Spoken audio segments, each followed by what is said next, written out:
অ্যাস্ট্রোনল ভারতে এসে হয়তো একটা জিনিস ভালোভাবে বুঝতে পেরেছে, আসল ফিটনেস কাকে বলে।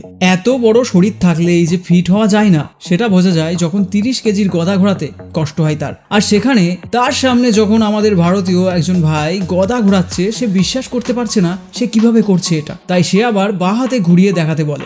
দড়ি বেয়ে ওঠানামা করতে গিয়েও তাকে হাঁপিয়ে যেতে হয়। আর ট্র্যাডিশনাল কুস্তি বা দঙ্গল লড়াইয়ে তার অবস্থা নাজেহাল হয়ে যায়, কারণ এসি জিমের ফিটনেস আর দেশি আখড়ার পরিশ্রমের মধ্যে পার্থক্য আছে, আর সেই পার্থক্য সব সময় থাকবে। তাই হয়তো সে বলছে don't mess with Indians, they tend to kill. তাই সবসময় মনে রাখবেন, ম্যাটার করে না আপনি কোথায় ট্রেনিং করছেন, সবচেয়ে গুরুত্বপূর্ণ হলো আপনার ডেডিকেশন, ডিটারমিনেশন আর কনসিস্টেন্সি। জিম অবশ্যই করুন, কিন্তু তার সাথে ইয়োগা, মোবিলিটি আর ফাংশনাল ট্রেনিং কম্বাইন করুন। তাহলেই শরীর শুধু দেখতে ফিট হবে না, ভেতর থেকেও শক্তিশালী আর ক্যাপেবল লাগবে। Because real fitness is not just muscle, it's endurance, balance, control and discipline.